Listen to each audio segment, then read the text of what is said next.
AP state వక్ఫ్ board 15వ board meeting ఈరోజు నెల్లూరులో ఏర్పాటు చేయడం జరిగింది.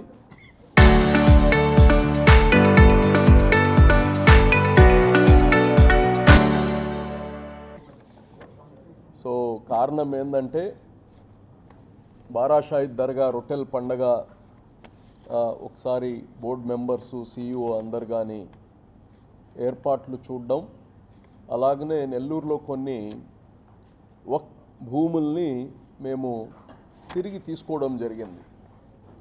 దాన్ని ఒకసారి అందరూ ఫీల్డ్ ఇన్స్పెక్షన్ కానీ వచ్చారు.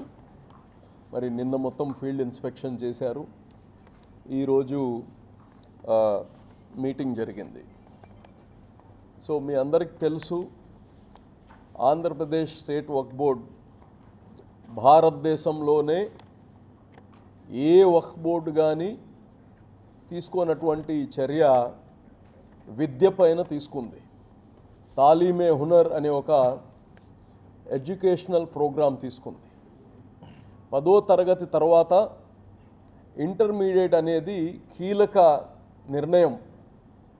పిల్లలకి ఇంజనీర్ అవ్వాలా, డాక్టర్ అవ్వాలా, ఏం కావాలన్నా ఇంటర్మీడియట్ ఒక కీలక ఇది ఉండబట్టి మేము BPL ఎవరైతే పేద బిడ్డలు ఉన్నారో వీళ్ళకి మంచి విద్యను ఇవ్వాలి.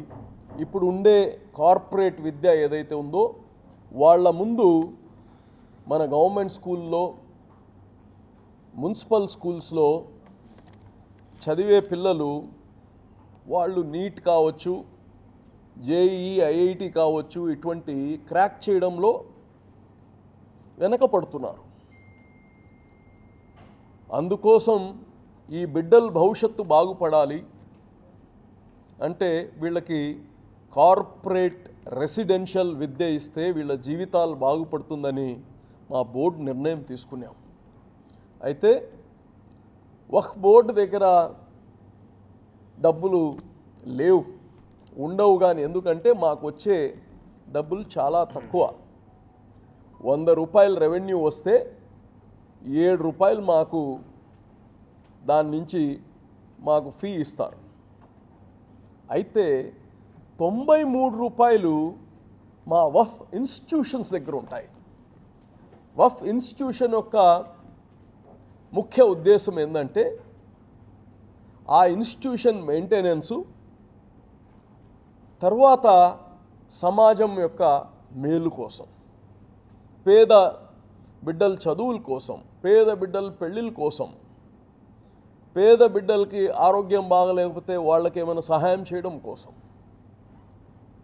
సో మేము మాకుండే ఇన్స్టిట్యూషన్స్ అన్నిటి ద్వారా అక్కడ కనీస అవసరాలు పూర్తి అయిన తర్వాత ఆ ఫండ్స్ ఫస్ట్ ఎడ్యుకేషన్ పైన పెట్టాలి అని చెప్పి ఎడ్యుకేషన్ని ప్రమోట్ చేయడం జరిగింది.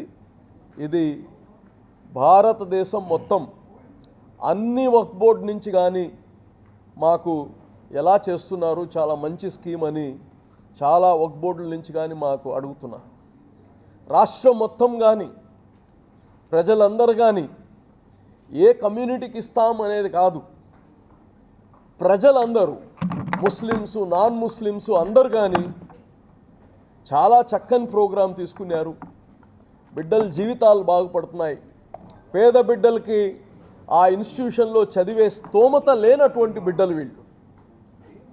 ఈరోజు ఆ యొక్క స్కీమ్ని పరిపూర్ణత చేయడం కోసం కానీ మేమున్నా లేకపోయినా రాబోయే తరాల్లో కానీ రాబోయే బోర్డులు కానీ ఈ ఎడ్యుకేషన్ అనేది పారామౌంట్, దీన్ని ఎప్పటికి కానీ రన్ చేసేటట్టు కానీ ఈరోజు బోర్డులో రిజల్యూషన్ తీసుకున్నాము.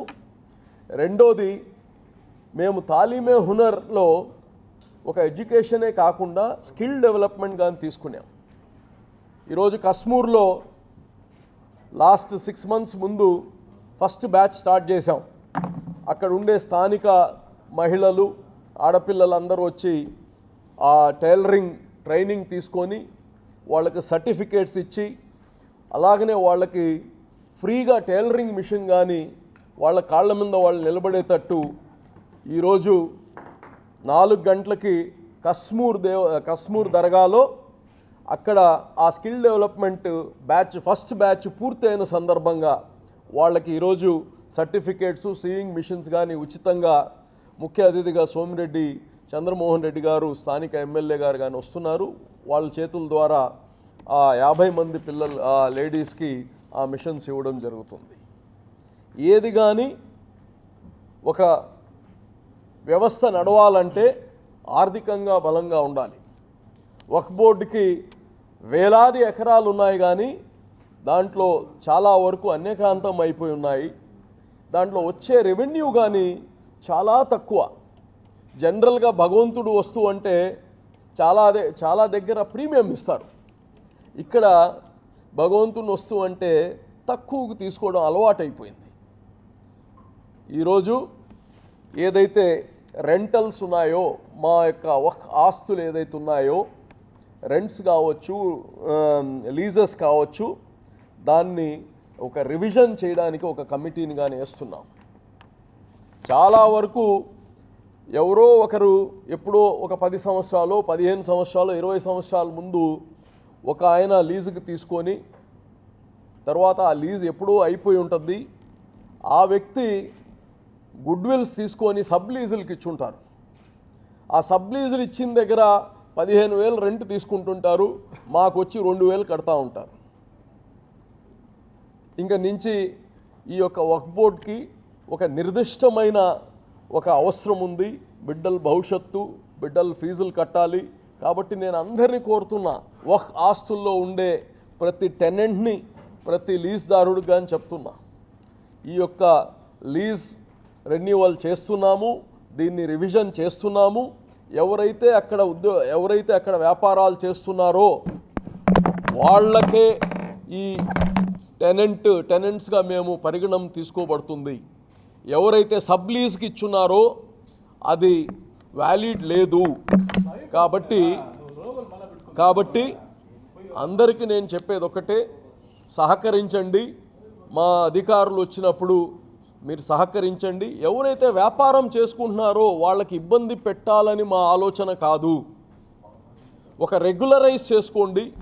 మీకు అగ్రిమెంట్ చేస్తారు, ఒక టెనెంట్ అగ్రిమెంట్ చేసుకోండి, మీకు 3 సంవత్సరాలకి ఇస్తారు. గతంలో మీరు 11 నెలలకి తీసుకునేవాళ్ళు, అవసరం లేదు, 3 సంవత్సరాలకి ఇస్తారు. మీరు ఆ 3 సంవత్సరాలు రెంట్ అన్నీ బాగా పే చేస్తూ ఉంటే మీకే కంటిన్యూ చేస్తారు నెక్స్ట్ ఇంకో 3 ఇయర్స్కి. అలాగా మీరు అట్నే కంటిన్యూ అవ్వచ్చు. ఈ యొక్క రెంట్ రెగ్యులరైజేషన్ కానీ ఈరోజు 3-4 జోన్లుగా డివైడ్ చేసి 3-4 టీంలు వెళ్ళి ప్రతి ఒక్క టెనెంట్తో కానీ మాట్లాడి ఎవరైతే వ్యాపారం చేస్తున్నారో వాళ్ళే అక్కడ ఉండి చేసుకునేటట్టు దీన్ని చేయబోతున్నామని కానీ తెలియచేస్తున్నా. అలాగనే మా స్థలాలు అనేక కమర్షియల్ స్థలాలు ఉన్నాయి, అనేక అగ్రికల్చర్ ల్యాండ్స్ ఉన్నాయి. అవన్నిటిని కానీ దాదాపు 10-15 వేల ఎకరాలు ఇమ్మీడియట్గా మేము ఎక్కడైతే ఖాళీలు ఉన్నాయో అవన్నీ కానీ ఈరోజు నిర్ణయం తీసుకున్నాం. ఇమ్మీడియట్గా లీజ్కి ఇవ్వడానికి అగ్రికల్చర్ ల్యాండ్ అయితే 3 ఇయర్స్కి లీజ్ ఇస్తాము. తర్వాత కమర్షియల్ ల్యాండ్ అయితే 30 సంవత్సరాలు లీజ్కి ఇస్తాము. ఆ కమర్షియల్ కానీ ప్రభుత్వం దగ్గర, ఎందుకంటే వక్ఫ్ బోర్డుకి 3 సంవత్సరాలే లీజ్కి ఇచ్చే పరిమితి ఉంది.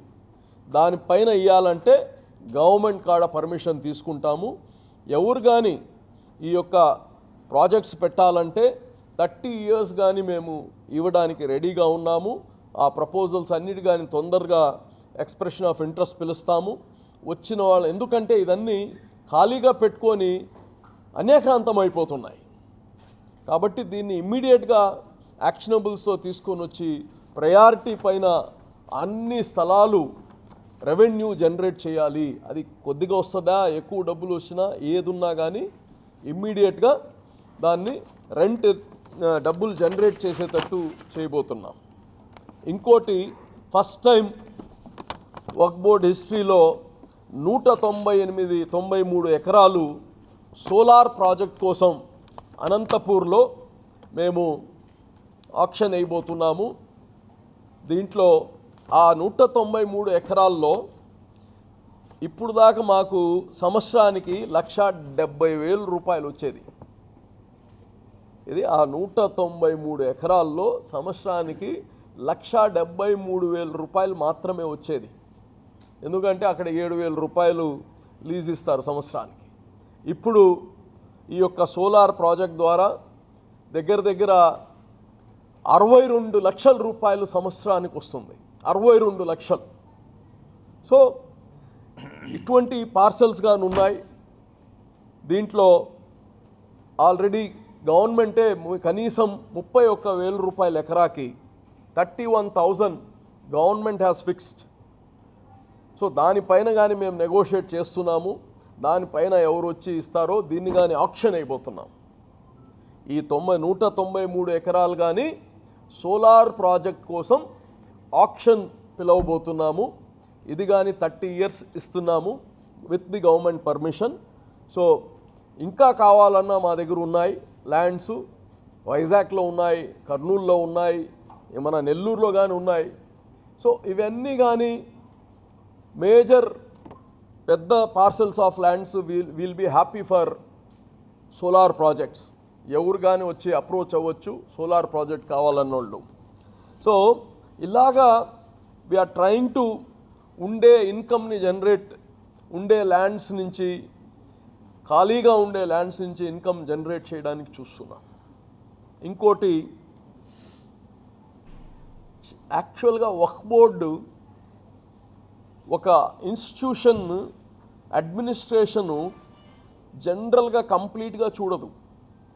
అక్కడ ఒక ముతవల్లి అంటే పీఠాధిపతి, తెలుగులో పీఠాధిపతి అంటారు, వాళ్ళకి ఇచ్చుంటారు. వీళ్ళు ఆ అసెట్ని మేనేజ్మెంట్ చేసి వచ్చిన రెవెన్యూ వాళ్ళే ఆ ఇన్స్టిట్యూషన్ మెయింటెనెన్స్ చూసిన తర్వాత అక్కడ వెల్ఫేర్ యాక్టివిటీస్ ఏదైనా ఉంటే చేయాలి. ఇది పోను ఇప్పుడు ఏమైపోయిందంటే చాలా వరకు ఈ ల్యాండ్స్ అమ్మేస్తున్నారు. ఇది ఎవరో వచ్చి మా ల్యాండ్ని కబ్జా చేసింది చాలా తక్కువ.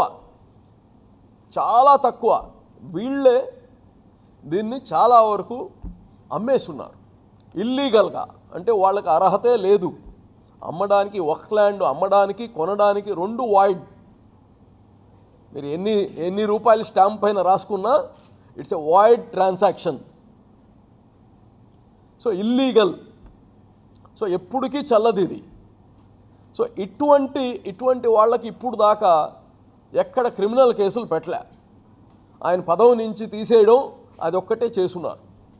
కాబట్టి ఎవరికి భయం లేదు, భక్తి లేదు.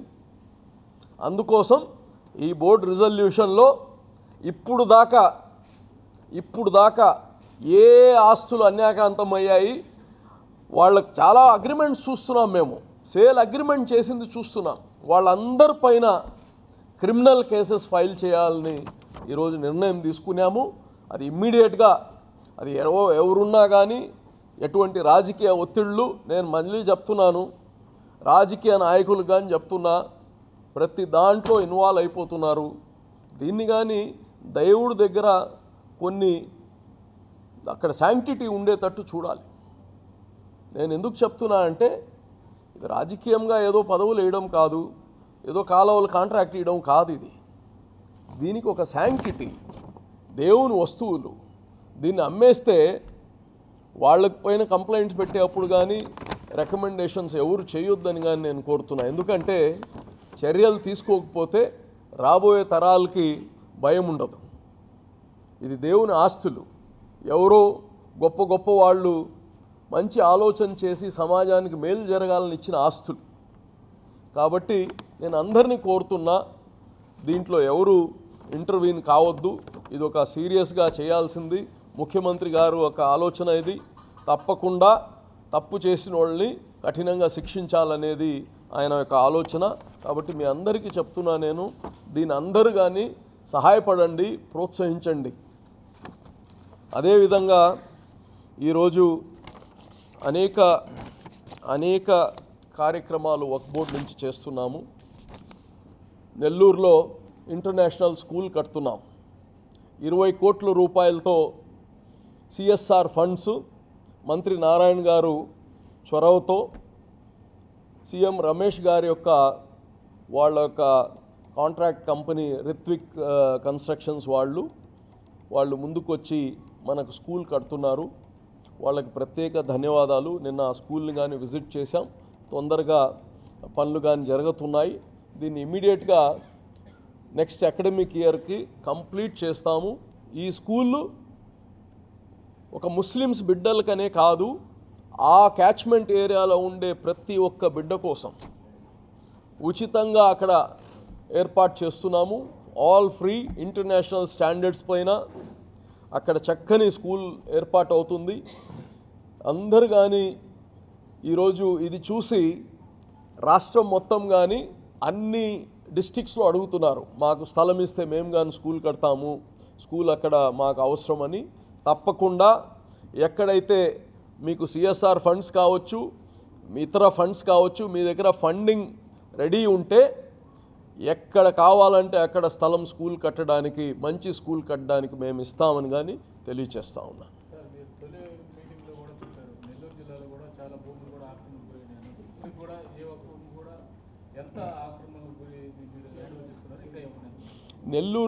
నెల్లూరు జిల్లాలో ఆల్రెడీ దాదాపు మేము ఒక 100 acres పైన రికూప్ చేసుకున్నాం.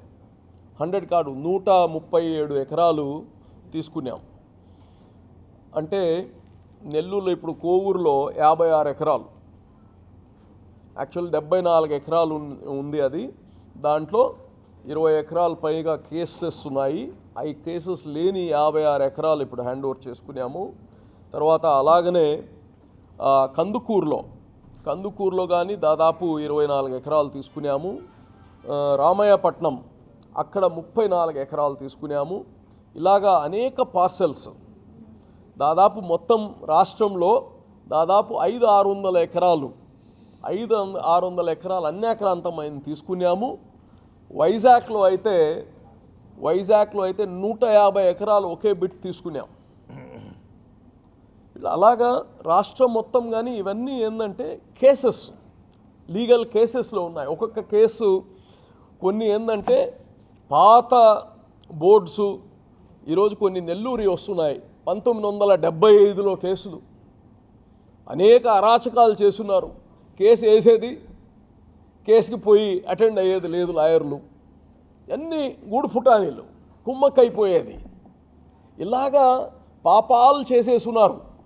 పాపాలు ఈరోజు ఆ పాపాలన్నింటినీ ఎవరు బోర్డులో ఉంటే వాళ్ళ ఇప్పుడు వస్తున్నాయి. సుప్రీంకోర్టులో వెళ్ళి పోరాడుతున్నాం. అంటే ల్యాప్సెస్, ఒక ఆస్తి ఎప్పటికీ ఒక ఆస్తే, అది లిమిటేషన్. 12 సంవత్సరాల లోపల కేసుకి మీరు లోపలనే క్లెయిమ్ చేసుకోవాలి. వీళ్ళు నిద్రపోతారు, 12 సంవత్సరాలు అయిన తర్వాత క్లెయిమ్ చేస్తారు పోయి కావాలని. దుర్మార్గులు అన్నీ పాపాలన్నీ చేసేశారు. ఇంక నుంచి ఈ ప్రభుత్వంలో మీరు చూస్తున్నారు. నిన్న చిన్న విషయం కానీ నిన్న పవన్ కళ్యాణ్ గారు ఒక ట్వీట్ చేశారు. అంటే ప్రతి ఒక్కరూ ఈ గవర్నమెంట్లో ఏ చిన్న విషయానికి కానీ అందరు స్పందిస్తున్నారు. That is the best part of this government. ప్రతి చిన్న విషయానికి కానీ ఏ సామాన్యుడు కానీ ఇప్పుడు ట్విట్టర్లో లోకేష్ గారికి పెడితే ఇమ్మీడియట్గా ఆయన రెస్పాండ్ అవుతున్నారు. చంద్రబాబు గారు ఆఫీస్ రెస్పాండ్ అవుతుంది, పవన్ కళ్యాణ్ గారు ఆఫీస్ రెస్పాండ్ అవుతుంది. ఇలాగా రియల్ గవర్నెన్స్, ఎవరికి ఏం సమస్య వచ్చినా ఇమ్మీడియట్గా రెస్పాండ్ అవుతున్నాం. అలాగనే వక్ఫ్ బోర్డ్ నుంచి కానీ, గతంలో వక్ఫ్ బోర్డ్ అంటే ఎప్పుడు దానికి క్రెడిబిలిటీ ఉండేది కాదు. ఈరోజు చంద్రబాబు గారు ఈ గవర్నమెంట్ వల్ల వక్ఫ్ బోర్డ్కి, ఈ బోర్డుకి కానీ కొద్దిగా మంచి పేరు వచ్చే పరిస్థితి వచ్చింది. మేము అందరం కలిసికట్టుగా ఈ యొక్క ఆస్తుల్ని ప్రొటెక్ట్ చేయడం, మరి ఉండే ఆస్తుల నుంచి ఎక్కువ ఇన్కమ్ జనరేట్ చేయడం, వచ్చిన ఇన్కమ్ తీసుకెళ్ళి మా ప్రయారిటీ ఎడ్యుకేషన్ పైన పెడతా ఉన్నాం.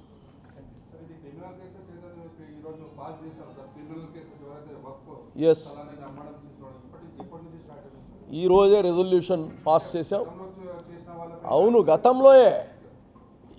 గతంలో చేసిన వాళ్ళే ఇప్పుడు గతంలో చేసిన వాళ్ళకి చేస్తే ఇంక నుంచి ఫ్యూచర్లో చేయరు.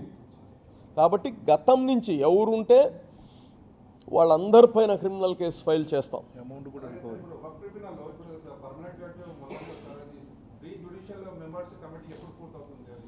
యాక్చువల్గా మన మినిస్టర్ గారే దానికి కానీ లా మినిస్టరు ఆయనతో ఆల్రెడీ చెప్పున్నాము. అది కానీ తొందరలో సీఎం గారి డెస్క్లో ఉందనుకుంటా. అది ఇమీడియట్గా దాన్ని కానీ చేస్తా.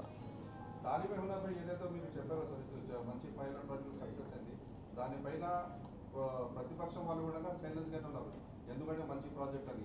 దీనిపైన రాబోయే రోజులు ఇంకా ఎట్లా డెవలప్ చేయగలుగుతున్నారు? రాబోయే రోజుల్లో అందుకోసమే ఈ ఇన్కమ్ జనరేట్ చేసుకోవాలి. ఎప్పుడు మనం ఇటువంటి కార్యక్రమాలు ఒక సామాజిక వర్గానికి చేసి ప్రభుత్వం అన్నిటికీ ఫండింగ్ చేయమంటే చేయలేరు. ప్రభుత్వం కానీ దానికి ఉండే కన్స్ట్రెయిన్స్ దానికి ఉన్నాయి. ఈ ప్రభుత్వంలో అన్ని డబ్బులు లేవు. సో మాలాగా అందరు కానీ సెల్ఫ్ సస్టైన్ అయ్యి మీరు ఇదొక P4 మోడల్, ఇదొక P4 మోడల్ మేము చేస్తుండేది. మా మసీదులు మా దర్గాల్లో నుంచి తీసుకుంటున్నాం ఇన్కమ్. వాళ్ళకి మెప్పించి అవసరం వాళ్ళకి చెప్పి ఎంత బాధ్యత అయిన సబ్జెక్ట్ ఇది అని చెప్పి మా దర్గాలు మా మసీదుల నుంచి వస్తుండే ఇన్కమ్ ఇది.